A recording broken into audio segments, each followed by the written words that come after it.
Скоро 3 месеци по инцидентот во Спанчево, кога по удар со метална клешта почина 26-годишниот Даниел Костов, се уште не започнало судското рочиште против лицето кое е одговорно за неговата смрт.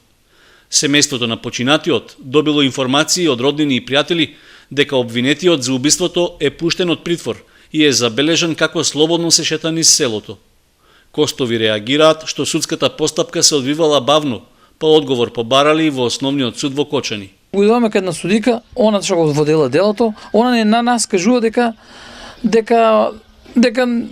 ќе било на пете судењето, па не знам пошки се одлажувало, дека во, дека оно.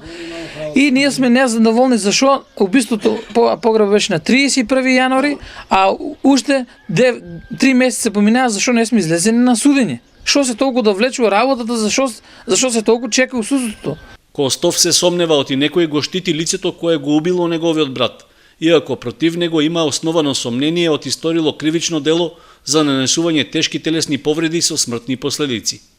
Во судот во Кочани семејството побарало одговор од судијката што ја води постапката зошто осомниченото лице е ослободено од притвор.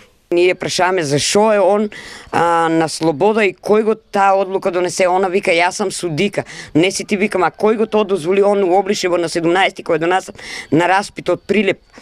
Кој тоа го нареди он да застане во Облишево да се поздравува со неговите? Она вика јас.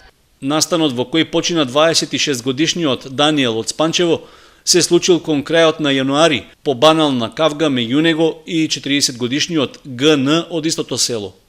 Момчето добило удар со метални клешти во предалот на главата и тешка телесна повреда поради која бил испратен на лекување во клиничката болница во Скопје. 2 дена по настанот неговата здравствена состојба се влошила и тој починал.